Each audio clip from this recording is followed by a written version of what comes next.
I never imagined that at 62 years old, I'd find myself standing in a lawyer's office, watching my own son's face turn pale as the words disinherited echoed through the mahogany-paneled room. But there I was, clutching a revised will that would change everything, while Tyler stared at me like I'd grown a second head. The same son who had served me reheated casserole from 3 nights ago while his dinner guests enjoyed freshly grilled salmon just hours before. Before we jump back in, tell us where you're tuning in from, and if this story touches you, make sure you're subscribed, because tomorrow I've saved something extra special for you. 24 hours earlier, I'd been Diane Hoffman, the family, peacekeeper, the woman who always smiled and said, "Of course, dear," when asked to sit at the kitchen counter while everyone else gathered around the dining room table. I'd been the mother who pretended not to notice when the good china came out for Brooke's book club friends, but paper plates appeared when it was just me. Now I was something else entirely, a woman who'd finally learned the difference between being family and being treated like family. The journey to this moment started, like so many life-changing revelations, with something as simple as leftover pot roast. It was a crisp Sunday evening in October when I drove up the winding driveway to Tyler and Brooke's house in Cedar Ridge, the kind of neighborhood where every lawn looked like it belonged in a magazine, and the mailboxes cost more than most people's monthly rent. I'd been making this drive every other Sunday for the past 4 years, ever since they'd moved into the sprawling colonial that Frank and I had helped them buy with a substantial down payment from our retirement savings. I parked behind Brooke's gleaming white BMW, noting the 3 other cars I didn't recognize lining the circular drive. Through the tall windows, I could see the warm glow of the chandelier in the dining room and silhouettes of people moving about inside. I grabbed the homemade apple pie from my passenger seat. I never arrived empty-handed, despite the fact that Brooke had stopped asking what I was bringing years ago. The front door opened before I could knock, and Brooke appeared looking effortlessly elegant in a cream-colored sweater that probably cost more than my monthly grocery budget. Her smile was bright, but had that slightly strained quality I'd learned to recognize. "Diane, perfect timing," she said, taking the pie from my hands without really looking at it. "We're just about to sit down." I followed her through the foyer, past the formal living room that no one ever used, toward the sound of laughter and conversation. The dining room was set beautifully, as always. Brooke had inherited her mother's eye for entertaining. Crystal glasses caught the light, fresh flowers adorned the center of the table, and the good china gleamed against crisp white linens. "Everyone, you remember Tyler's mom, Diane?" Brooke announced to the room. 6 faces turned toward me with polite smiles. I recognized some of them. Neighbors from Cedar Ridge, people from Brooke's yoga class, the kind of crowd that discussed wine pairings and summer homes in casual conversation. Tyler appeared from the kitchen, carrying a platter of what looked like perfectly seared steaks. At 34, he had Frank's strong jaw and my brown eyes, though his were currently focused on arranging the meat on the sideboard rather than greeting me. "Hey, Mom," he said without looking up. "Brooke, should I bring out the salmon too?" "Oh, yes. And the roasted vegetables. Everything's ready." Brooke turned back to me with that same bright smile. "Diane, we've got quite a spread tonight. Tyler's been grilling all afternoon." I waited for her to indicate where I should sit, but she was already moving toward the sideboard, directing her guests to begin serving themselves. The dining room table seated 8 comfortably, and I counted 7 people already gathering around. Oh, Tyler was pulling out a chair for one of Brooke's friends, and 2 other couples were settling in with easy familiarity. "Where should I began, but Brooke was already heading back toward the kitchen. "Oh, we're a bit crowded tonight," she called over her shoulder. "I've set a place for you in the breakfast nook. Much cozier, don't you think?" I followed her into the kitchen, where a single place setting sat on the small round table tucked into the corner bay window. The kitchen was bustling with activity, serving dishes being filled, wine being poured, the controlled chaos of hosting that I remembered from my own entertaining days. But here I stood, watching it all from the sidelines. "I hope you don't mind," Brooke continued, opening the refrigerator. "I know you're not much for big groups anyway. You'll be much more comfortable here." She pulled out a covered dish and placed it in the microwave. Through the clear glass door, I could see what looked like the pot roast they'd served last Tuesday when Frank and I had come for Tyler's birthday dinner. The microwave hummed to life, the turntable slowly rotating my reheated meal while the scent of fresh grilled meat wafted in from the dining room. "This is from earlier in the week," Brooke said, not meeting my eyes. "I know how much you loved it. Tyler said you asked for the recipe." I had complimented the pot roast on Tuesday. It had been good, tender, and well-seasoned. But I'd also noticed that Brooke had made enough for an army, far more than the four of us could eat. Now I understood why. The microwave chimed, and Brooke set the steaming container in front of me along with a glass of water. No wine, I noticed, though I could hear the cork being pulled on what sounded like a second bottle in the dining room. "I'll just let you get settled," she said, already moving away. "Tyler will be in to check on you in a bit." And there I sat, in the breakfast nook, eating 3-day-old pot roast while 8 feet away, a dinner party unfolded without me. I could hear the conversation, the laughter, the clink of real glasses and real silverware. Someone was telling a story about a recent trip to Napa Valley, and another voice chimed in with recommendations for restaurants in Sonoma. Tyler did eventually appear, about halfway through my solitary meal. He leaned against the kitchen counter with a glass of red wine, looking distracted. "How's the pot roast?" he asked, glancing at his phone. "It's fine," I said, though the reheated carrots had turned mushy and the gravy had separated slightly. "The dinner party sounds lovely. Brooke's friends seem nice." "Yeah, they're good people. Brooke's trying to get more involved in the community, you know? Build some connections." He scrolled through his phone as he talked. "This group is pretty influential around here. Good for business networking." I nodded, taking another bite of lukewarm beef. "That's smart. It's important to have friends." "Exactly. You get it." He looked up from his phone briefly. "Not everyone understands how these things work. Building relationships, making the right impressions. It's all about strategy." Preparing and narrating this story took us a lot of time, so if you are enjoying it, subscribe to our channel. It means a lot to us. Now back to the story. Through the doorway, I could see his guests laughing at something, their faces animated in the warm candlelight. Brooke was refilling wine glasses, playing the perfect hostess. She caught Tyler's eye and gestured toward the kitchen with a slight frown. "I should get back," Tyler said, pushing off from the counter. "Let me know if you need anything, okay?" He returned to the dining room, sliding smoothly back into the conversation. I heard him make some comment about wine regions that earned appreciative murmurs from the group. My son, the charming host, entertaining his important friends. I finished my pot roast in silence, washing it down with tap water while wine glasses clinked in celebration of whatever toast had just been made. When I was done, I quietly rinsed my dishes and loaded them into the dishwasher, a habit from years of helping to clean up after family gatherings. The dinner party was still in full swing when I slipped out through the kitchen door that led to the garage. I'd done this before, quiet exits that didn't disrupt the flow of more important company. In the car, I sat for a moment in the darkness, listening to the muffled sounds of laughter from inside the house.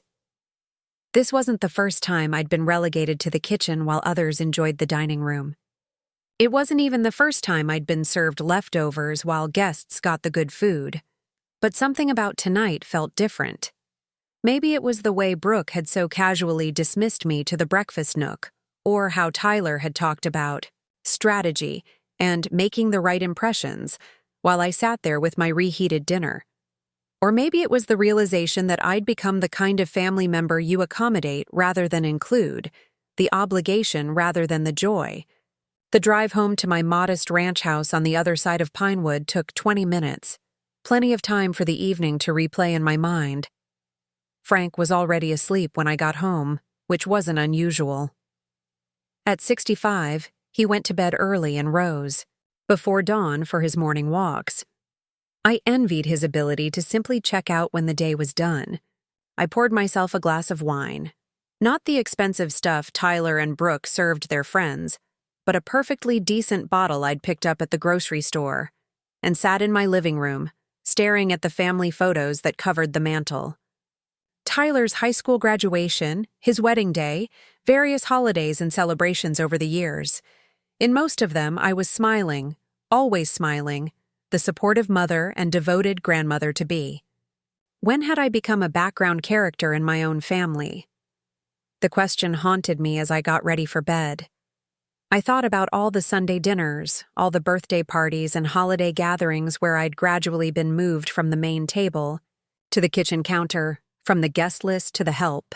It had happened so slowly, so naturally, that I'd barely noticed the transition.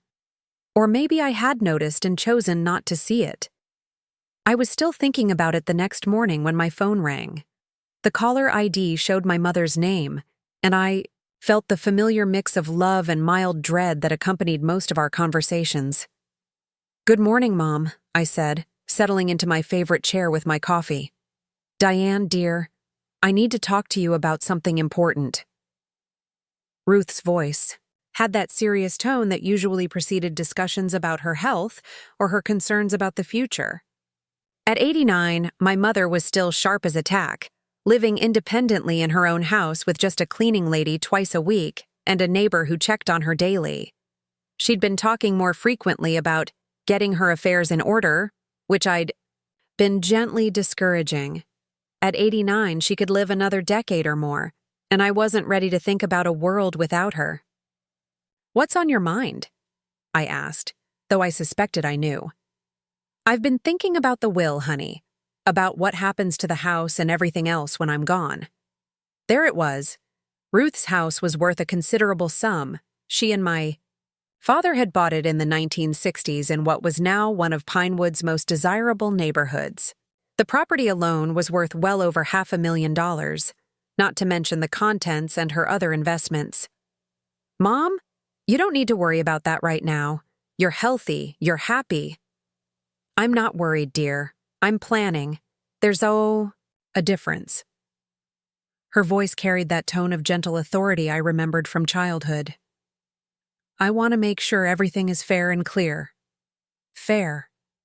The word stuck with me as she continued talking about lawyers and documents and arrangements. What was fair?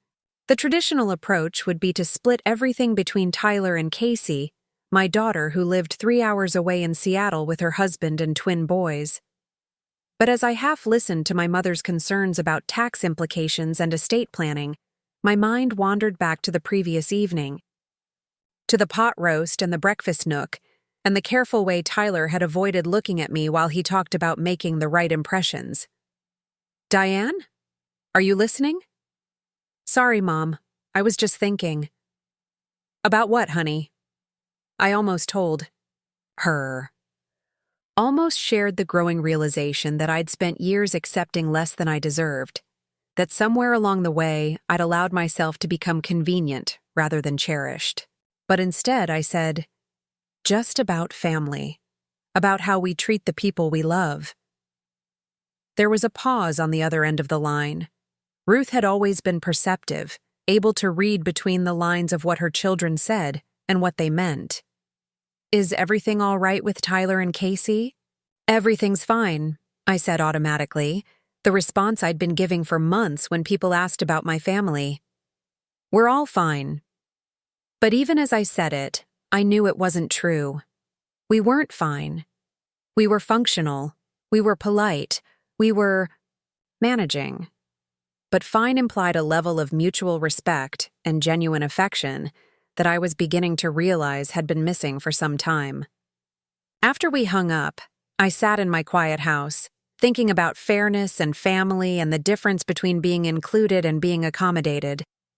The morning sun streamed through my windows, illuminating dust motes that danced in the air like tiny questions marks.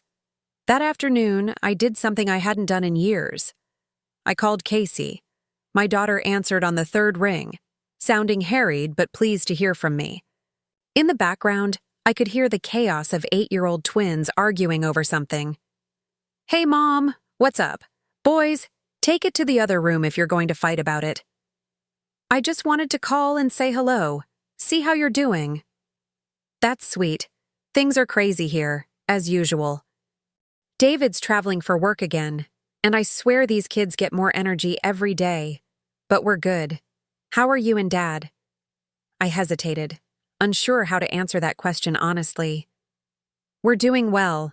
I had dinner at Tyler's last night." "Oh, nice. How was that?" Another pause. "How was it? How did I explain the breakfast nook and the leftover pot roast without sounding petty or dramatic?" "It was interesting," I said finally. "He and Brooke had some friends over." "That's fun. I miss their dinner parties. Remember that New Year's Eve party they threw a couple years ago? That was such a good time." I did remember. I also remembered spending most of that evening in the kitchen, helping serve and clean while the guests celebrated in the living room. At the time, I'd told myself I was being helpful. Now I wondered if I'd been helping or hiding. "Casey, can I ask you something?" "Of course." "Do you think I'm too accommodating? With the family, I mean? Do I let people take advantage of me?" The silence that followed was longer than I'd expected. When Casey finally spoke, her voice was gentler. "Mom, where is this coming from?" "I don't know. Just thinking about things lately. About how we all relate to each other." "Well," Casey said slowly, "you've always been the one who keeps everyone happy. You're the peacekeeper, you know. You smooth things over, make sure everyone gets along. But do you think that's good? Or do you think maybe I do too much of that?" Another pause. In the background, one of the twins was asking for a snack. "Honestly, sometimes I think you let Tyler get away with more than you should. He's always been the golden child, and maybe that's made him a little entitled." The word hung in the air between us. Entitled. It wasn't a word I'd ever applied to my son, but as Casey said, it's something clicked into place. "What do you mean?" "Just little things. Like how he always expects you and Dad to drive to him, never offers to come see you. Or how he talks about money, like he assumes he'll inherit everything because he's the son or whatever. I don't know. Maybe I'm being unfair." But she wasn't being unfair. She was being honest, and her honesty illuminated patterns I'd been too close to see clearly. We talked for another few minutes about lighter topics: the twins' upcoming school play, David's promotion, my volunteer work at the local animal shelter. But after we hung up, Casey's words echoed in my mind. That evening, Frank and I had dinner together for the first time in weeks. Usually our schedules didn't align. He ate early, I preferred later meals. But tonight I made an effort to coordinate. I cooked his favorite salmon recipe and opened a bottle of the wine we'd been saving for a special occasion. "This is nice," Frank said, cutting into his fish. "Feels like we haven't done this in a while." "We haven't," I agreed. "I've been thinking we should make more of an effort." He nodded, already scrolling through his iPad while he ate. Frank had never been much of a conversationalist, preferring to catch up on news or emails even during meals. Tonight, though, I wanted to talk. "Frank, do you think our children respect us?" He looked up from his screen, fork halfway to his mouth. "What kind of question is that?" "An important one, I think. Do you think Tyler and Casey see us as people worth listening to, worth considering? Or do they see us as conveniences?" Frank set down his fork and gave me his full attention, which was rare enough that I knew I'd genuinely puzzled him. "Where is this coming from, Diane?" So I told him about the dinner party, about the breakfast nook and the leftover pot roast. About the pattern I was beginning to see in how Tyler treated me versus how he treated others. About Casey's comment regarding entitlement. Frank listened without interrupting, his expression growing more thoughtful as I spoke. When I finished, he was quiet for a long moment. "I've noticed some things too," he said finally. "The way Tyler talks about money, about the future, like he's already counting on inheriting Mom's house. Ruth's house." The conversation I'd had with my mother that morning suddenly took on new significance. "What do you mean?" "Last month when we had lunch, he was asking about her estate planning. Wanted to know if she'd updated her will recently, if there were any trusts set up. Said he was worried about tax implications, but it felt more like he was worried about his inheritance." This was news to me. Tyler hadn't mentioned any such conversation, and the fact that he'd discussed it with Frank, but not me, felt significant. "He's assuming he'll inherit the house?" That's the impression I got. He made some comment about how it would be perfect for them, how they could renovate it and maybe turn it into their dream home. I felt something cold settle in my stomach. Not anger exactly, but a kind of clarity that was almost worse. Tyler wasn't just taking me for granted at dinner parties. He was taking my entire family for granted, including my mother's legacy. That night, I lay awake thinking about inheritance and entitlement, about the difference between earning something and expecting it. I thought about all the ways Tyler had been subtly positioning himself as the primary heir, the important child, the one whose needs and wants took precedence, and I thought about my mother's words from that morning. "I want to make sure everything is fair and clear." Fair. What would fair actually look like? By morning, I had the beginning of an answer. The following Wednesday, I found myself sitting in my mother's living room, surrounded by the accumulated treasures of a lifetime. Ruth had asked me to help her sort through some old photo albums, but I suspected this was her way of creating an opportunity for the conversation we'd started on the phone. Her house still smelled like the lavender sachets she kept in every drawer and the faint scent of the lemon oil she used on her antique furniture. Everything was exactly as it had been for decades, from the delicate porcelain figurines on the mantel to the hand-crocheted doilies that protected every surface. It was a museum of memories, each item carefully preserved and lovingly maintained. "Look at this one," Ruth said, holding up a photograph from Tyler's high school graduation. "He was so proud that day. Valedictorian, full scholarship to college. You and Frank were beaming." I studied the photo, remembering that day with mixed emotions. Tyler had been an exceptional student, driven and ambitious even then, but I also remembered how he'd barely acknowledged our presence at the ceremony, too busy networking with his teachers and the parents of his more affluent classmates. "He's always been focused," I said carefully. Ruth set the photo aside and picked up another one, this time from Casey's college graduation. My daughter looked radiant in her cap and gown, surrounded by friends. Unlike Tyler's formal pose, this picture captured a moment of genuine joy. "Casey chose a harder path," Ruth mused. "Social work doesn't pay much, but she's making a difference in people's lives. That takes character." I glanced at my mother, wondering if there was significance in her observation. Ruth had always been diplomatic about her grandchildren, careful not to show favoritism. But lately, I'd noticed subtle comments that suggested she saw the differences between them more clearly than I'd realized. "They're both good kids," I said, the automatic response I'd been giving for years. "Are they?" Ruth set down the photo and looked at me directly. "Diane, honey, when was the last time Tyler visited me? Not for a holiday or a family gathering, but just to spend time with his grandmother?" The question caught me off guard. I tried to remember, scrolling through recent months in my mind. Tyler lived less than 30 minutes from Ruth's house, but his visits were always tied to specific occasions or requests. "I'm not sure," I admitted. "It's been 8 months. The last time was Christmas, and he left early because Brooke had some party to attend." Ruth's voice held no judgment, just a quiet sadness.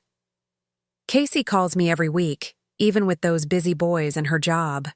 She sent me pictures from their camping trip last month. I felt a familiar urge to defend Tyler, to make excuses for his absence. He was busy with work, with building his career, with maintaining his position in the community. But the words felt hollow before I even spoke them. "He's been under a lot of pressure lately," I said weakly. "Has he? Or has he just gotten comfortable assuming I'll always be here when it's convenient for him?" The parallel to my own situation was impossible to ignore. Just as Tyler had gotten comfortable assuming I'd always be available in whatever capacity suited him, he'd apparently made the same assumption about his grandmother. "Mom, what are you thinking about? Really?" Ruth was quiet for a moment, her fingers tracing the edge of a photo album. At 89, she'd lived through enough family dynamics to recognize patterns that younger generations might miss. "I'm thinking about legacy," she said finally. "Not just money or property, but what kind of people we raise, what values we pass down. I'm thinking about rewarding character instead of assumption." She pulled out a manila folder from beneath the photo albums, setting it on the coffee table between us. Inside, I could see legal documents, official letterhead, the formal language of estate planning. "I've been working with Arthur Klein on updating my will," she continued, "making some changes that I think better reflect my values and my hopes for this family." Arthur Klein was the family attorney who'd handled my parents' affairs for over 2 decades. A meticulous man in his 70s who understood the complexities of family dynamics and inheritance planning. "What kind of changes?" Ruth opened the folder and withdrew a document. "I want to tell you about them because they affect you directly, and because I think it's time someone in this family started recognizing your worth." My heart began beating faster as she spread the papers on the table. Estate planning had always felt like a distant concern, something to worry about far in the future. But looking at the formal documents, I realized that future was closer than I'd wanted to acknowledge. "The house and the bulk of my estate will still go to my children and grandchildren," Ruth began. "But I've restructured how and when they receive their inheritance." She pointed to a section of the document that outlined specific provisions. "Casey's portion is straightforward. She and her family will receive their share outright. No conditions, no waiting periods. She's proven herself to be responsible and caring."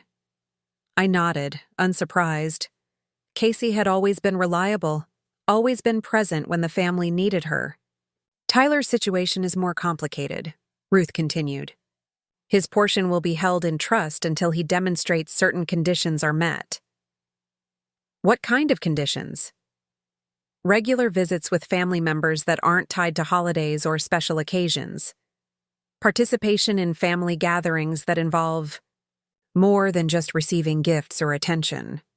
Evidence that he values relationships over transactions." The specificity of the language suggested that Ruth had been observing the same patterns I'd only recently begun to acknowledge. Tyler's relationship with the family had become increasingly transactional, focused on what he could gain rather than what he could contribute. "But there's something else," Ruth said, pulling out another document. "Something I've never done before, but that I think is overdue." This document was shorter, simpler in its language, but more significant in its implications. As I read through it, I felt my breath catch. "You're leaving me the house?" "I'm leaving you the choice," Ruth corrected gently. "The house, the furnishings, the bank accounts, everything comes to you first.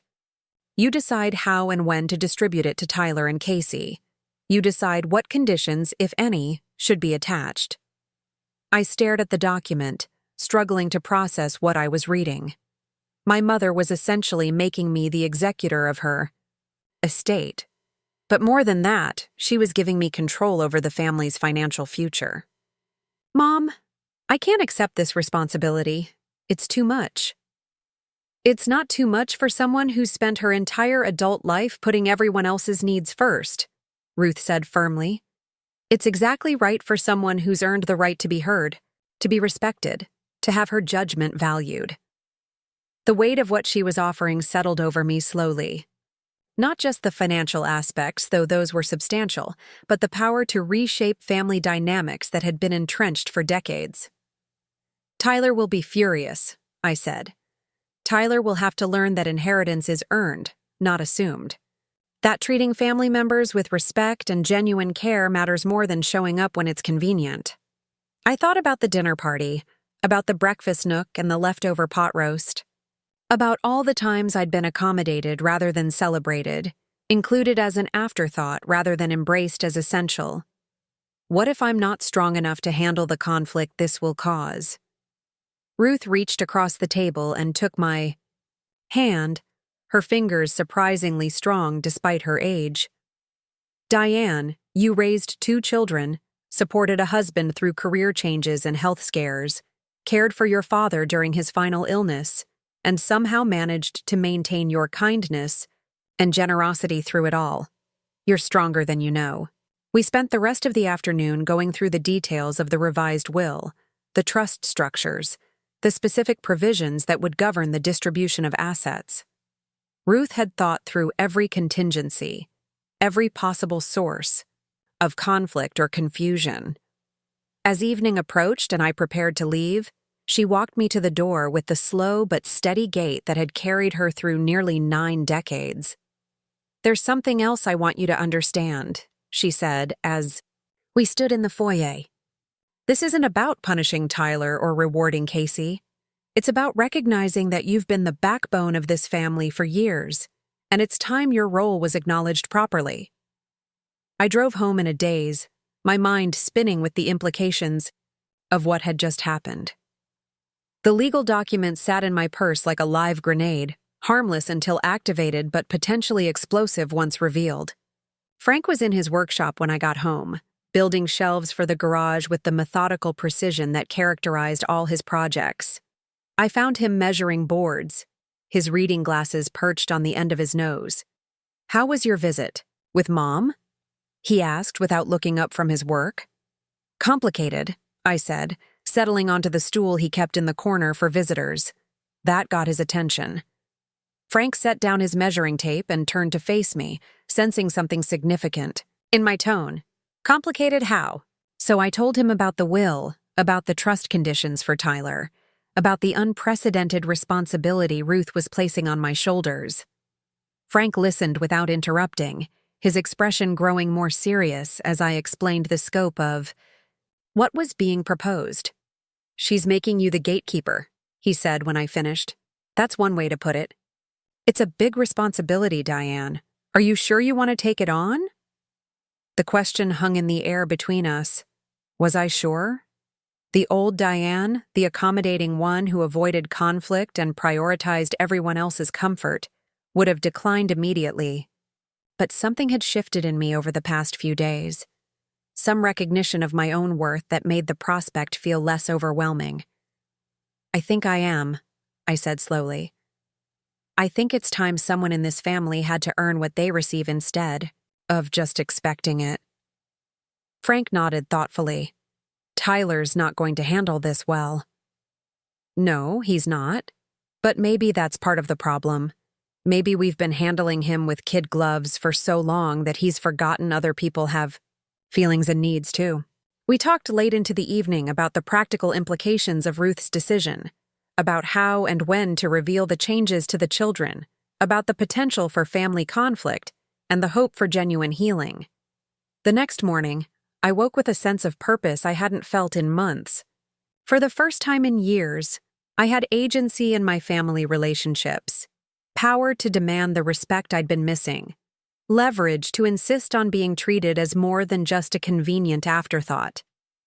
I decided to test the waters gradually, to see how Tyler responded to subtle changes in our dynamic before revealing the full scope of what was coming. The opportunity came that Friday, when Tyler called to invite Frank and me to dinner on Sunday.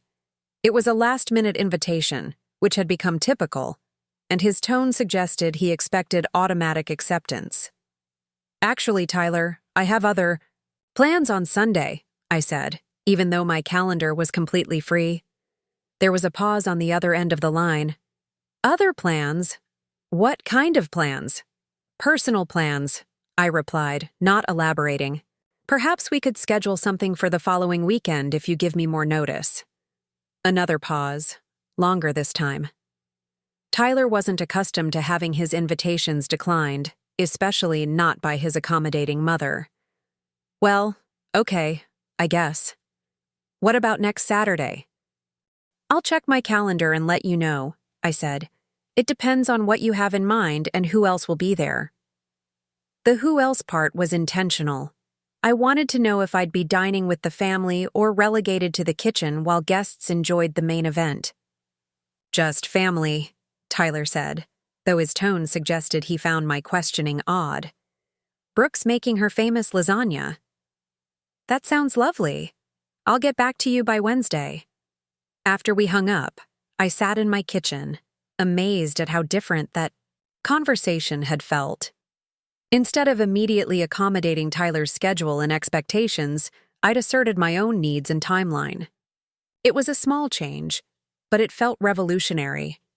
The real test would come when I had to follow through on the larger changes Ruth's will would bring. But for now, it was enough to practice setting boundaries, to begin the process of transforming. From a family doormat into a woman whose time and presence were valued rather than assumed. I spent the weekend thinking about respect and recognition, about the difference between being loved and being appreciated. By Monday morning, I'd made a decision that would change everything. I called Arthur Klein and scheduled an appointment to discuss my new role as executor of my mother's estate. It was time to prepare for the conversation that would reshape my family's understanding of who I was and what I deserved. The woman who had quietly accepted leftover pot roast in the breakfast nook was about to serve some leftovers of her own. Arthur Klein's law office occupied the second floor of a historic brick building downtown, its walls lined with legal tomes and family photographs spanning decades of practice. The afternoon light filtered through tall windows as I sat across from his mahogany desk, reviewing the documents that would soon turn my quiet life upside down. Your mother has been very thorough, Arthur said, adjusting his wire-rimmed glasses as he flipped through the revised will. These provisions are ironclad. There's no ambiguity about your authority as primary beneficiary and estate executor. I nodded, though my stomach churned with nervous energy. 3 weeks had passed since my conversation with Ruth, and I'd spent every day since wrestling with the magnitude of what was about to unfold. The legal documents felt surreal, like props in someone else's drama, rather than instruments that would reshape my family's future. Walk me through this one more time, I said, needing absolute clarity before moving forward. Tyler's inheritance is conditional on what exactly?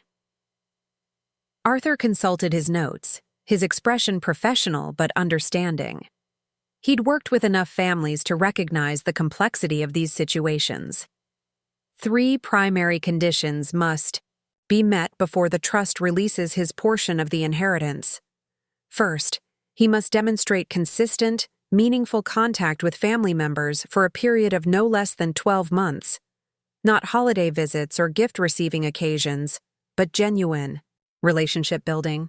I thought about Tyler's 8-month absence from Ruth's daily life, his transactional approach to family gatherings. Second, he must contribute to family welfare in ways that don't involve money, time, effort, emotional support, practical assistance. The trust requires documented evidence of this contribution. This condition struck at the heart of Tyler's approach to relationships.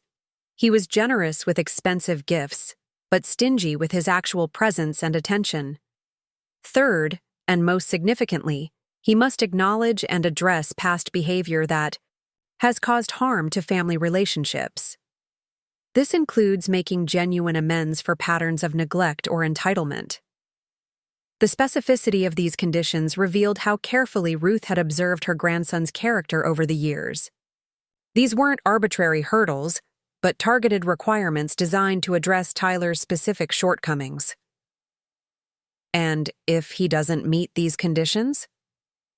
His portion reverts permanently to you, to distribute as you see fit. Casey's inheritance remains untouched, regardless of Tyler's compliance. The weight of this responsibility settled on my shoulders like a heavy coat. I wasn't just inheriting money and property. I was inheriting the power to demand accountability from my own son. "There's something else we need to discuss," Arthur continued, pulling out another file. "Your mother wants to arrange a family meeting to explain these changes while she's still here to answer questions and provide context." My heart skipped. A family meeting meant confronting Tyler with the truth about his inheritance, about his grandmother's assessment of his character, about the conditions he'd need to meet to receive what he'd been assuming was automatically his. "When?" She's suggested next Sunday. She wants to host dinner at her house, a formal gathering where she can explain her decisions to everyone at once. Next Sunday, less than a week to prepare for what would undoubtedly be the most difficult family conversation of my life. I thought about Tyler's expectations, his casual assumptions about his inheritance, his comfortable certainty that his charm and success entitled him to preferential treatment. What if he refuses to accept the conditions? Arthur's expression grew sympathetic. Then he'll have made his choice, won't he? Your mother is giving him an opportunity to grow, to become the man she hopes he can be. Whether he takes that opportunity is entirely up to him. I left the law office with a folder full of documents and a heart full of anxiety. The drive home took me past Tyler and Brooke's neighborhood, and I found myself slowing as I passed their street. Their house sat behind perfectly manicured landscaping, a symbol of the prosperity and status they'd worked so hard to achieve. Soon, Tyler would learn that his future financial security wasn't as guaranteed as he'd believed. That evening, I called Casey to prepare her for what was coming. Unlike my conversation with Tyler about dinner plans, this call required complete honesty about the family upheaval that was about to unfold. "Mom, are you serious?" Casey's voice carried shock and something that might have been satisfaction. "Grandma is really doing this?" She's concerned about Tyler's attitude toward family relationships. She wants to see genuine change before he inherits anything substantial. And she's put you in charge of deciding whether he's changed enough. The question highlighted the impossible position I was about to occupy. How do you objectively evaluate your own child's behavior? How do you separate maternal love from clear-eyed assessment? "She trusts my judgment," I said, though I wasn't sure I trusted it myself. Casey was quiet for a moment, processing the implications. When she spoke again, her voice was thoughtful. "You know what, Mom? I think this is exactly what Tyler needs. He's been coasting on his charm and his assumptions for too long. Maybe having to actually work for something will be good for him. You're not upset about the delay in your own inheritance?" "Are you kidding? I get mine regardless of what Tyler does or doesn't do. Plus, honestly, I think you deserve to have some control over this family's dynamics for once. You've been accommodating everyone else for decades." Her support meant more than I could express. Casey understood the patterns that had developed over the years, the way Tyler had gradually positioned himself as the golden child while taking the rest of us for granted. "The family meeting is this Sunday," I said. "Ruth wants everyone there when she explains the changes. I'll drive down with the boys.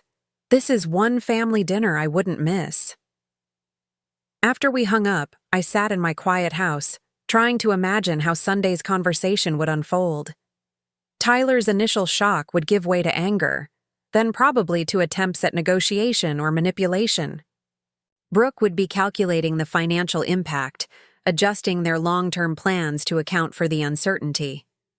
But beneath my anxiety about the coming confrontation, I felt something else growing stronger each day. A sense of righteous purpose. For the first time in my adult life, I had the power to demand better treatment from my family. Not just for myself, but for the principles of respect and genuine connection that should govern all relationships. The rest of the week passed in a blur of nervous energy and careful preparation.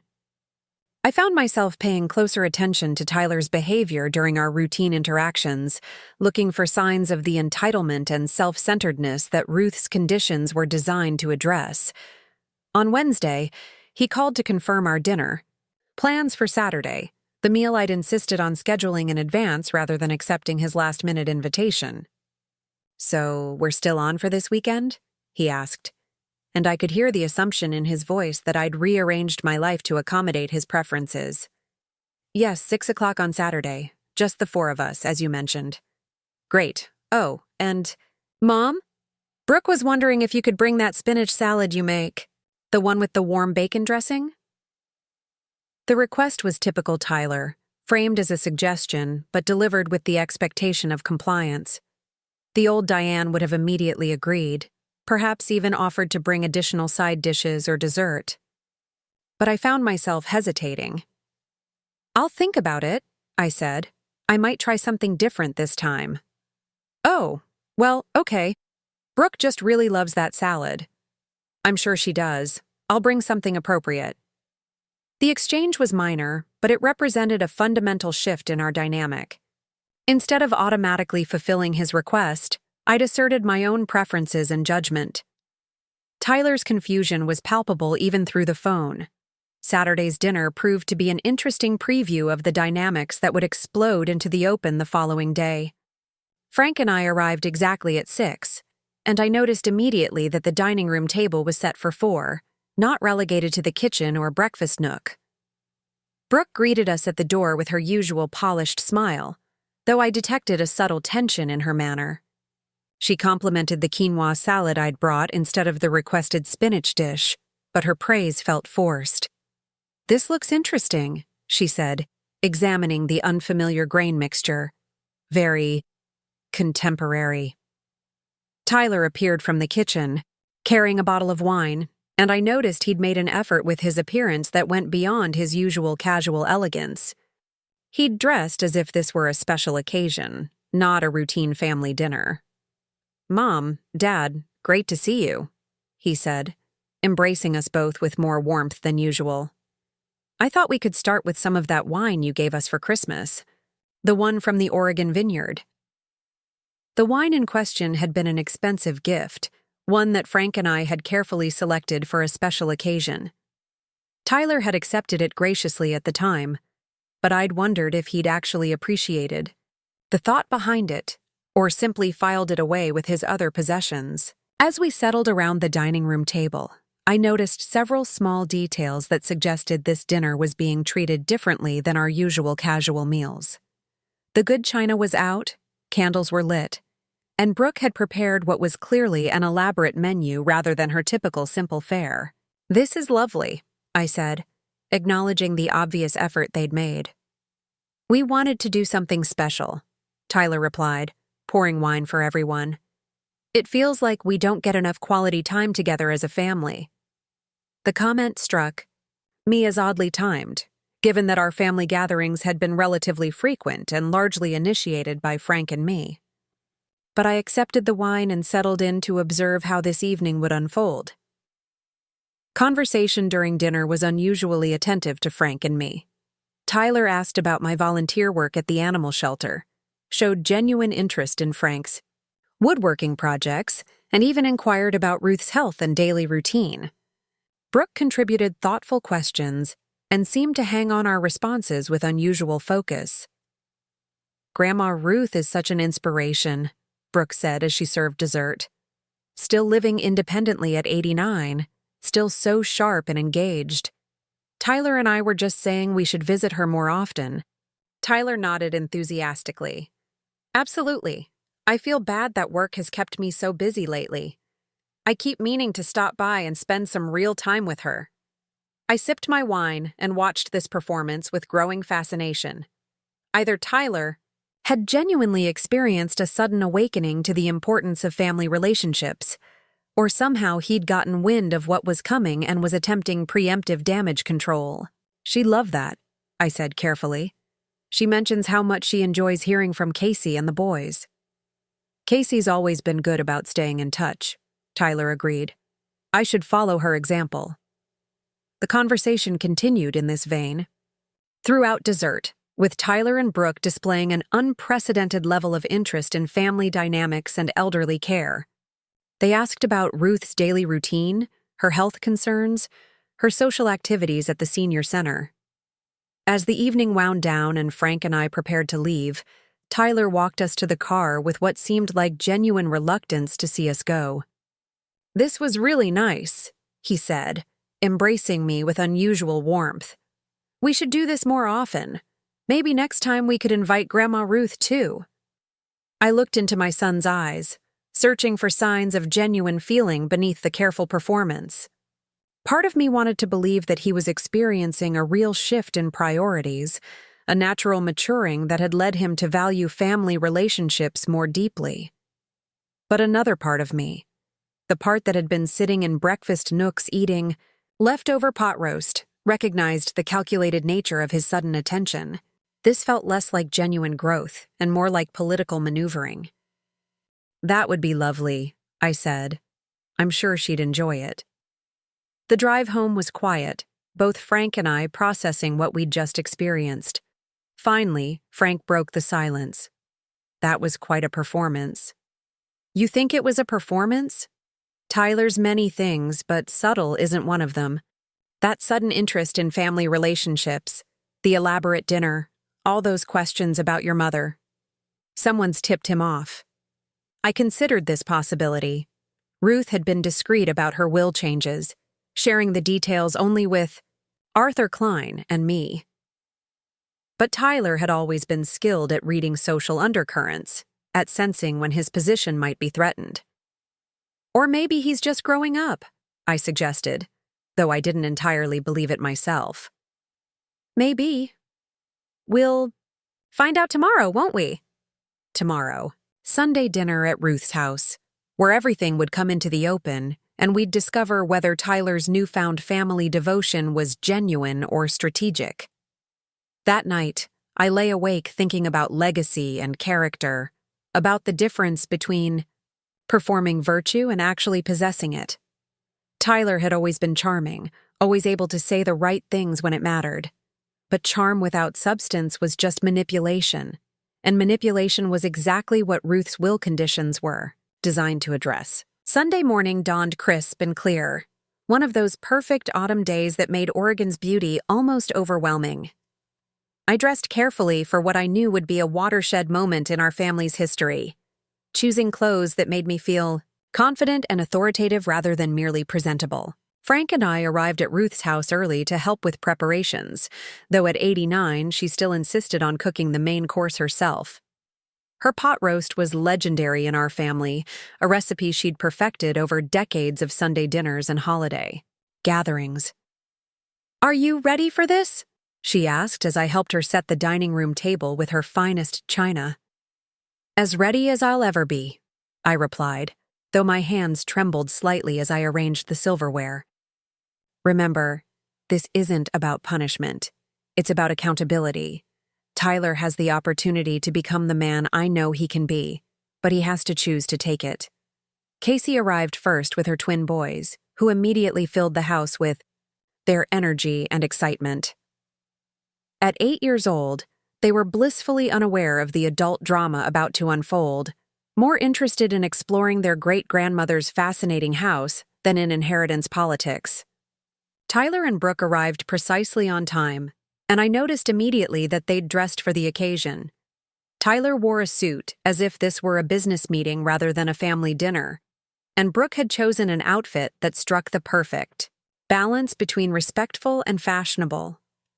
"Grandma Ruth," Tyler said, embracing his grandmother with careful gentleness. "You look wonderful. Thank you for hosting us." Ruth accepted his affection graciously, but with a reserve I'd learned to recognize over the years. She had a way of remaining polite while withholding full warmth, and Tyler seemed to sense the subtle distance even as he worked to bridge it. Dinner conversation was pleasant, but charged with undercurrents of tension. Tyler and Brooke continued their campaign of attentive family engagement, asking about Ruth's recent activities and health, complimenting her cooking, sharing news about their own lives with unusual detail and openness. Casey caught my eye several times during the meal, her expression reflecting her own awareness of Tyler's performance. She contributed to the conversation naturally, her genuine warmth toward Ruth contrasting sharply with Tyler's more calculated attention. As Ruth served her famous apple pie for dessert, she cleared her throat in the way that had always signaled important family announcements.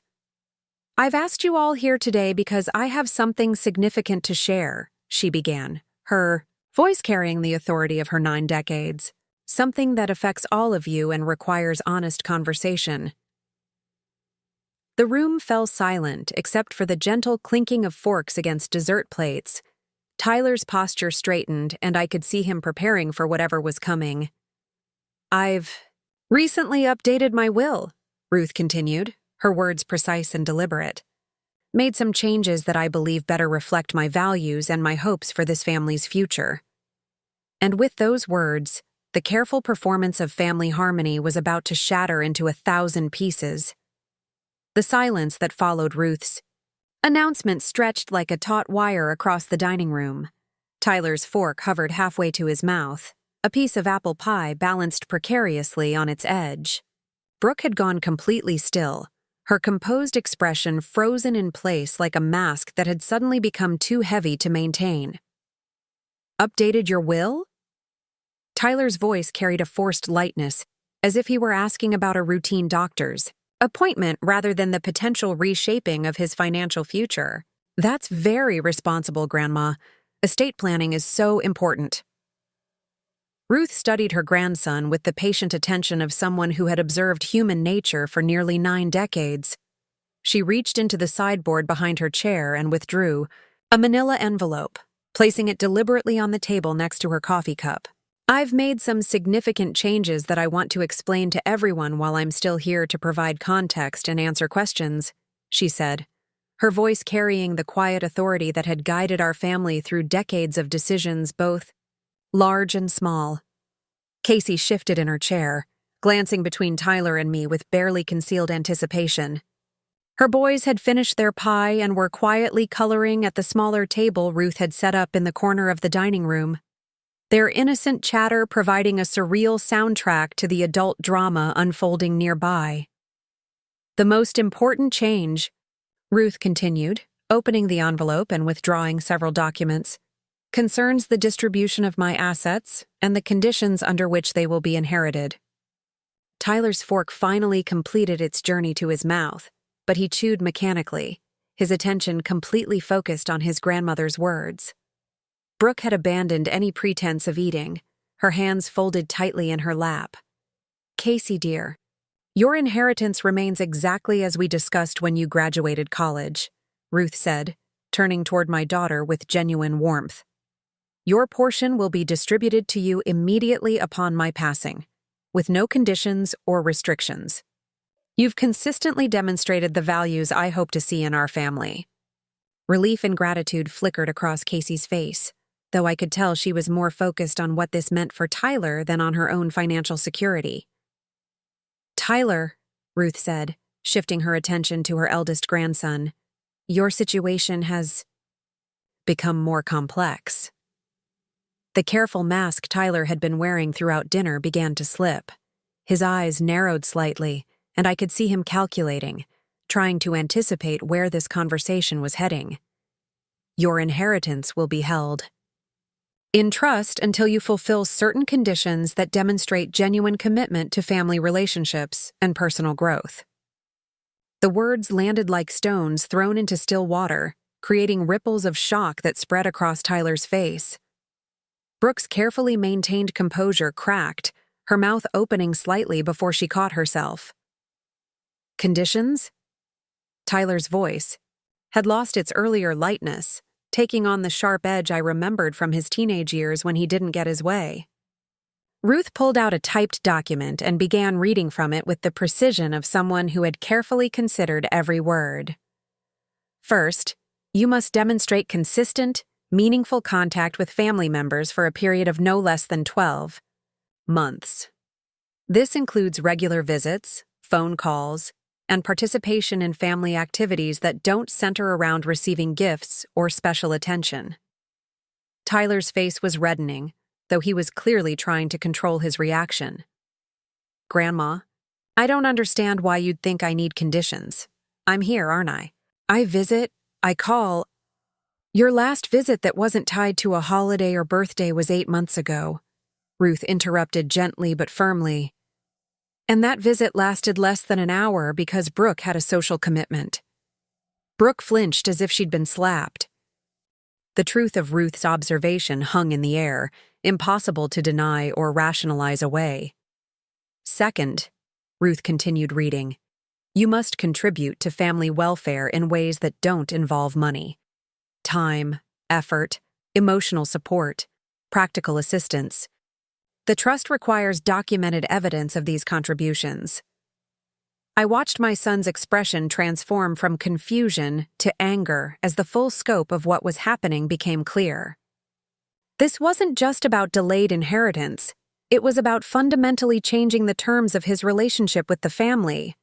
Third, and most importantly, you must acknowledge and address past behavior that has caused harm to family relationships. This includes making genuine amends for patterns of neglect, entitlement, or taking family members for granted. The final condition struck at the heart of everything that had led to this moment. All those years of accepting Tyler's casual dismissal of my feelings, his assumption that I would always be available in whatever capacity suited him, his treatment of family relationships as transactions rather than connections. Tyler set down his fork with deliberate precision, his voice tight with barely controlled emotion. I don't understand what I'm supposed to have done wrong. I've been a good son, a good grandson. I work hard. I'm successful. I contribute to this. Family. Do you? Ruth asked quietly. When was the last time you asked about your mother's interests, her dreams, her challenges? When have you ever prioritized her needs over your own convenience? The question hit its target with devastating accuracy. Tyler's mouth opened and closed as he struggled to formulate a response that didn't confirm exactly what Ruth was suggesting. I love Mom, he said finally, his voice defensive. Of course I care about her. Love isn't just a feeling, Tyler. It's actions. It's showing up when someone needs you, even when it's inconvenient. It's making room in your life for other people's experiences and emotions. Brooke finally found her voice, though it came out strained and higher-pitched than usual. Mrs. Bergman, I think there might be some misunderstanding here. Tyler has always been devoted to his family. Just last weekend, we had them over for dinner, and Tyler was asking all about Diane's volunteer work. After 34 years of marriage to this family, Ruth said, turning her steady gaze toward Brooke. I've learned to recognize the difference between genuine interest and performance. The accusation landed like a physical blow. Brooke's face flushed crimson, and she looked to Tyler for support, but he was staring at the legal documents spread across the table as if they contained some hidden message he could decode if he studied them hard enough. There's one more element to this arrangement, Ruth continued, and I felt my stomach clench as her attention turned toward me.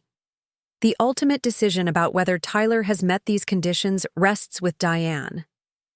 The revelation hit the room like a lightning strike. Tyler's head snapped up, his eyes wide with shock and something that looked dangerously close to betrayal. Mom? His voice cracked slightly on the word. You're going to decide whether I get my inheritance? All eyes turned toward me, and I felt the crushing weight of this moment settling on my shoulders. For months, I'd been the invisible family member, the one whose needs and feelings were considered only after everyone else's had been accommodated. Now, suddenly, I was the most important person in the room. Your grandmother has made me the primary beneficiary and executor of her estate, I said, my voice stronger than I'd expected. She's given me the authority to distribute inheritances based on my assessment of character and commitment to family values. Tyler stared at me as if I'd grown horns. You can't be serious. This is insane. Mom, you know I love this family. You know I care about everyone here. Do I? The question came out before I could stop it, carrying decades of accumulated hurt and frustration. Tyler, when I needed a place to stay after your father's breakdown 3 months ago, what did— You tell me? The specific reference caught him off guard. I could see him trying to remember the details of that night, the calculations he'd made about convenience and appearances. That was different. We had Brooke's parents visiting, and the house was crowded. Your house has 5 bedrooms, I said quietly. And I wasn't asking to move in permanently.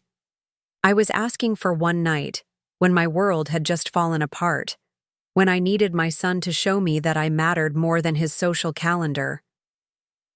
Brooke opened her mouth to defend their decision, but Casey cut her off with uncharacteristic sharpness. Tyler, Mom called me crying that night. She was sitting in a hotel room because her own son couldn't find space for her when she needed help. The accusation hung in the air like smoke from an explosion. Tyler's face cycled through several emotions: defensiveness, guilt, anger, and something that might have been genuine remorse. I didn't know she was that upset, he said weakly. If I'd known— You didn't ask, I said, and the simple truth of it silenced whatever excuse he'd been preparing. You assumed I was fine with being turned away, just like you assume I'm fine sitting in your kitchen eating leftovers while your friends enjoy fresh meals in the dining room. Brooke gasped audibly. Diane, that's not how we meant it. We were just trying to give you some quiet space. Stop, Ruth's voice cut through the escalating tension with the authority of a judge calling for order. This is exactly what these conditions are designed to address. Tyler, you've spent years treating your mother like a convenience rather than a person. You've taken her love and support for granted while offering the minimum effort required to maintain appearances. Tyler's face was now fully flushed, his composure completely abandoned. This is ridiculous. I'm a good son. I call, I visit, I include them in family events. You accommodate them, Ruth corrected. There's a difference between including someone because you value them and including them because it's expected. The distinction struck home with devastating precision. I could see Tyler struggling to find examples that would contradict his grandmother's assessment, but coming up empty. What exactly do you want from me? Tyler asked, his voice rising with frustration. I work 60 hours a week, I have a mortgage, I have social obligations. I can't be available every time someone wants attention. The word choice was telling. Attention, not support. Want, not need. Tyler was revealing his fundamental misunderstanding of what family relationships required. I want you to grow up, Ruth said simply. I want you to learn that being part of a family means showing up even when it's inconvenient, caring about other people's feelings even when it doesn't benefit you, and recognizing that your mother is a human being with her own needs and worth. Silence fell over the room again, broken only by the soft sounds of Casey's boys playing in the corner. Tyler stared at the table, his hands clenched into fists. Brooke looked like she was calculating financial scenarios in her head, trying to determine how this development would affect their long-term plans. Finally, Tyler looked up, his eyes focusing on me with an intensity I hadn't seen since he was a child. Mom, you can't really be going along with this. You know I love you. You know I care about this family. I studied my son's face, searching for genuine feeling beneath the desperation. Part of me wanted to reassure him, to smooth over this conflict and restore the comfortable dynamics we'd maintained for years. But another part of me, the part that had been sitting in breakfast nooks and hotel rooms, recognized this as the moment of truth. Tyler, I've spent 34 years putting your needs and comfort ahead of my own.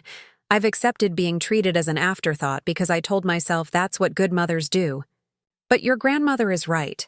Love requires more than just feeling. It requires action, consideration, genuine care for the other person's experience. I do care.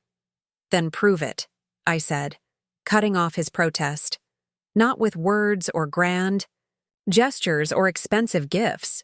Prove it by consistently showing up, by asking about my life and actually listening to the answers, by treating me like someone whose thoughts and feelings matter.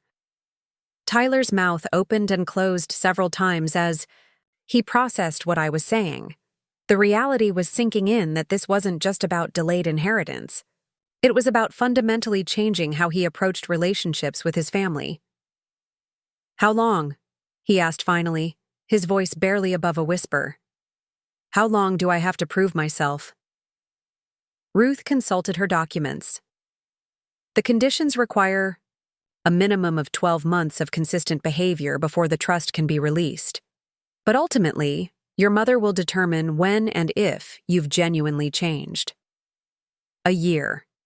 12 months of having to actually work at being a son, a grandson, a family member who contributed more than he took. For someone accustomed to having his charm and success speak for him, it must have felt like an impossible sentence. And if I don't meet these conditions, then your inheritance becomes part of your mother's estate to distribute as she sees fit. The finality of it settled over Tyler like a heavy blanket. He looked around the table, perhaps hoping to find an ally, someone who would speak up in his defense. But Casey was studying her hands, clearly supporting the conditions even if she wasn't saying so explicitly. Frank was nodding slowly, as if these revelations confirmed suspicions he'd been harboring for months. "This isn't fair," Tyler said, finally, though his voice lacked conviction. "I shouldn't have to prove my love for my family." "You shouldn't have to," Ruth agreed. "But you do, because you've spent years taking that love for granted. This is your opportunity to become the man I raised your mother to believe you could be." The meeting ended shortly after, with Tyler and Brooke leaving in strained silence. The legal documents remained on Ruth's dining room table like evidence of a crime, proof that the comfortable assumptions governing our family relationships had been shattered beyond repair. As Casey helped clean up, her boys chattering happily about their great-grandmother's cookies and toys, she pulled me aside in the kitchen. "How do you feel?" she asked quietly. I considered the question seriously. How did I feel? Terrified, certainly. Empowered, surprisingly. Sad about the conflict, but hopeful about the possibility for genuine change. "Like I've finally stopped being invisible," I said. Casey smiled and squeezed my hand. "Good. It's about time." The drive home was quiet, Frank and I both processing what had just occurred. When we finally spoke, it was with the careful precision of people trying to make sense of an earthquake. "Do you think he'll do it?" Frank asked as we pulled into our driveway. "Do you think Tyler will actually meet those conditions?" I thought about my son's face as he'd left Ruth's house, the mixture of shock and anger and something that might have been the beginning of self-reflection. "I don't know," I said honestly. "But for the first time in years, he's going to have to try." That night, I lay awake thinking about consequences and accountability, about the difference between earning love and expecting it. Tyler would either rise to meet these challenges and become the man his grandmother believed he could be, or he would reveal that his character was exactly as shallow as his recent behavior suggested. Either way, I would finally know the truth about my son. And more importantly, he would finally understand the truth about me. The first 2 weeks after the family meeting passed in an eerie silence that felt like the calm before a storm. Tyler didn't call, didn't text, didn't make any of his usual last-minute dinner invitations. It was as if he'd simply vanished from our lives, and I found myself oddly relieved by his absence. For the first time in years, I wasn't walking on eggshells, wondering when I'd be asked to accommodate someone else's schedule or relegated to the background of my own family's activities. Then, on a Thursday evening while I was tending to the small herb garden I'd started on my back patio, my phone rang. Tyler's name appeared on the screen, and I felt my stomach tighten with anticipation. "Hi, Mom." His voice was different, subdued in a way I'd rarely heard from my confident, successful son. I was wondering if we could talk. In person, I mean. I set down my watering can and sat on the wooden bench Frank had built for me the previous spring. What did you have in mind? Could I come over, tonight, if that works for you? I know it's short notice, but I've been thinking about everything Grandma said, about the conditions, about... He paused, and I could hear him struggling with words that didn't come naturally. About how I've been treating you. The admission surprised me. I'd expected anger, arguments, perhaps attempts at manipulation. Not what sounded like genuine reflection. Your father's at his book club meeting, I said. It would just be the two of us. That's probably better. This conversation is between you and me anyway. An hour later, Tyler stood on my front porch looking more uncertain than I'd seen him since he was a teenager. Gone was the polished confidence he wore like expensive cologne, replaced by something rawer and more human. He held a small bouquet of daisies, my favorite flower, though I couldn't remember ever telling him that. These are for you, he said, offering the flowers with an awkwardness that was almost endearing. I remembered you always planted them in the garden when I was little. I accepted the bouquet, touched despite myself by this small gesture of attention. Thank you. They're lovely. We settled in the living room, Tyler on the couch where he'd spent countless hours during his childhood, me in my favorite armchair. The familiar setting seemed to ease some of his nervousness, but I could see him gathering courage for whatever he'd come to say. I've been doing a lot of thinking since Sunday, he began, his hands clasped tightly in his lap. About the things, Grandma said, about the conditions she set, about what you said about feeling invisible. I waited, giving him space to find his words without rushing to fill the silence or make this easier for him. I think I owe you an apology, a real one, not just words to try to fix this situation. He met my eyes with visible effort. I've been selfish, Mom. Not just lately, but for years. I got so caught up in my own life, my career, my social obligations, that I stopped seeing you as a person with your own needs and feelings.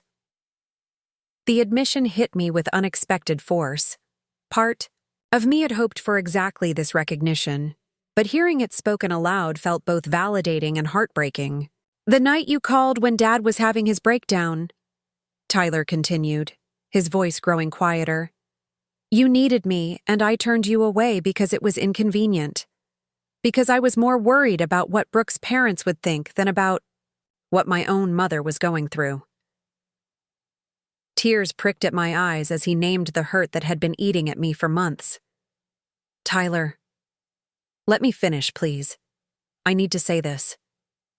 He took a shaky breath. I've been treating you like you exist to serve my needs, like your worth in this family is based on what you can do for me rather than who you are. The dinner parties where I put you in the kitchen, the last-minute invitations that assumed you'd drop everything for me, the way I've talked about money and inheritance like it's owed to me rather than something to be grateful for. Each example he cited was a wound I'd been carrying, and hearing him acknowledge them felt like antiseptic being applied to old injuries, painful, but healing. I don't know exactly when I became that person, he said, his voice cracking slightly. Maybe it was gradual. Maybe I was always entitled and just got better at hiding it. But I know that the man who left Grandma's house on Sunday isn't someone I want to be. I reached for the box of tissues on the side table, offering him one before taking one myself. What changed, Tyler? What made you see it? He was quiet, for a long moment, staring at his hands. Brooke, actually. After we left Grandma's, she was furious. Not at you or Grandma, but at me. She said some things that were hard to hear, but true. This surprised me. I'd always assumed Brooke was a partner in Tyler's self-centered approach to family relationships. She told me I'd been using her as an excuse for years, blaming our social obligations and her preferences for my own choices to prioritize other people over family. She said she'd tried to tell me I was being too casual about my relationships with you and Dad, but I'd dismissed her concerns. I thought about Brooke's careful politeness over the years, wondering if I'd misjudged her motivations. She also said something that really hit home. She asked me how I'd feel if our future children treated me the way I've been treating you. If they saw me as an obligation rather than someone they genuinely wanted in their lives. The hypothetical future grandchildren brought a fresh wave of emotion. I thought about how Tyler might feel if his own children someday relegated him to breakfast nooks and afterthoughts. "I don't want to be that father," he said, looking up at me with eyes that reminded me of the little boy who used to climb into my lap when he was hurt or scared. "And I don't want to be the son I've been to you." The conversation that followed was the most honest we'd had in years, perhaps ever. Tyler asked questions about my life that went beyond surface pleasantries. He wanted to know about my volunteer work at the animal shelter, not just the basic facts, but why I'd chosen that particular cause, what I found meaningful about it, what challenges I faced there. He asked about my relationship with Frank, about the struggles we'd been having and how I was working through them. He inquired about my friendship with my neighbor Helen, about the book club I'd recently joined, about the watercolor classes I'd been taking at the community center. For the first time in memory, my son was treating me like a complete person rather than just his mother. "I want to meet Grandma's conditions," he said as our conversation wound down. "Not just to get my inheritance back, but because I want to be someone who deserves to inherit her values along with her money." I studied his face, looking for signs of the calculation that had characterized so much of his recent behavior. But what I saw instead was something I recognized from his childhood. Genuine determination to do better. "What does that look like practically?" I asked. "I want to start visiting Grandma Ruth every week, not just for holidays or special occasions. I want to learn about her life, her stories, her wisdom. I want to help her with whatever she needs, not because it's required, but because she's important to me." I nodded, encouraged by the specificity of his plan. "I want to be more present for you and Dad, too. Real visits, not just obligatory dinners where I'm mentally checking out to scroll through my phone. I want to help Dad with his workshop projects, ask you about your interests, be available when you need support instead of making you feel like a burden." The word burden stung, but it was accurate. That's exactly how I'd felt for months. "And I want to make amends for the specific times I hurt you, starting with that night when you needed somewhere to stay." He paused, gathering courage. "I'd like to take you and Dad away for a weekend, somewhere nice, as my way of saying I'm sorry for not being there when you needed me." The offer was thoughtful, but I found myself hesitating. Grand gestures were easy. Sustained change was much harder. "Tyler, I appreciate that. But what I need most isn't expensive trips or elaborate apologies. What I need is to know that when I call, you'll answer. When I need help, you'll be available. When we're together, you'll be present instead of distracted or eager to move on to something more important." He nodded solemnly. "I understand. Consistency, not gestures." "Exactly." We talked until nearly midnight, establishing what regular contact would look like, discussing practical ways he could contribute to family welfare, addressing the specific behaviors that had caused the most hurt. By the time he left, I felt cautiously hopeful about the possibility of rebuilding our relationship on healthier terms. The months that followed tested Tyler's commitment in ways I hadn't anticipated. His first visit to Ruth was awkward, both of them navigating the unfamiliar territory of genuine conversation rather than superficial pleasantries. But he persisted, showing up every Tuesday evening to help with whatever she needed and simply spend time in her company. I watched from a distance as their relationship slowly transformed. Ruth began sharing stories from her childhood, her courtship with my father, the challenges of raising children during difficult economic times. Tyler listened with an attention that surprised everyone, asking thoughtful questions and showing genuine interest in understanding his grandmother as a complex person, rather than just a source of family history and eventual inheritance. His relationship with Frank evolved too. Tyler started joining his father for the morning walks that had been Frank's solitary routine for years. They worked together on workshop projects, with Tyler learning skills that had never interested him before, and Frank enjoying the companionship of shared labor. But it was our relationship that required the most careful navigation. Years of ingrained patterns don't disappear overnight, and there were moments when Tyler slipped back into old habits of assumption and entitlement.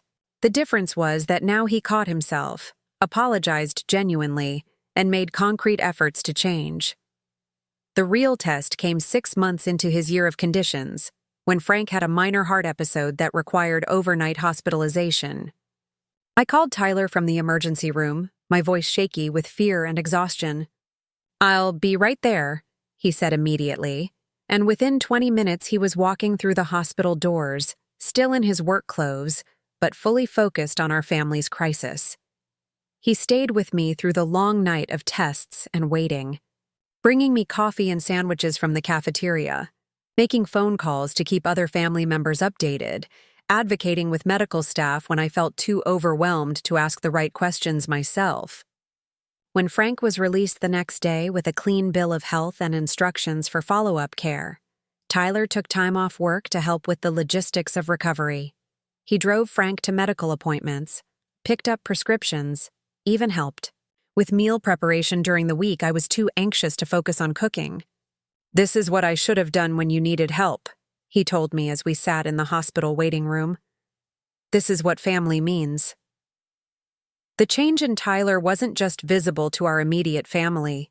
Casey noticed it during her next visit, commenting on how present and engaged he seemed during family conversations. Ruth saw it too, telling me privately that she was beginning to see glimpses of the man she'd hoped Tyler could become. Even Brooke seemed relieved by the transformation. She joined Tyler in some of his family visits, contributing her own efforts to rebuild relationships that had been strained by years of calculated distance. As Tyler's year of conditions neared its end, Arthur Klein scheduled a formal review to determine whether the trust requirements had been met. The meeting took place in his office on a snowy December afternoon, with Tyler, Brooke, Casey, Frank, Ruth, and me gathered around the conference table where this journey had begun. Arthur had compiled a comprehensive report documenting Tyler's efforts over the past 12 months. Weekly visits to Ruth, regular phone calls and visits with Frank and me, participation in family activities, practical assistance during Frank's health scare, and what Arthur termed demonstrated growth in emotional maturity and family commitment. "The question before us," Arthur said, looking directly at me, "is whether these changes represent genuine transformation or strategic compliance designed to secure inheritance." All eyes turned to me, just as they had at Ruth's dinner table, a year earlier. But this time, I felt confident in my assessment rather than burdened by impossible responsibility. "Tyler has met every condition his grandmother set," I said, my voice steady with conviction. "More importantly, he's become the son and grandson we always hoped he could be. Not perfect, but genuine. Not without flaws, but committed to growth." Relief flooded Tyler's face, followed immediately by something deeper: gratitude, humility, and what looked like genuine love.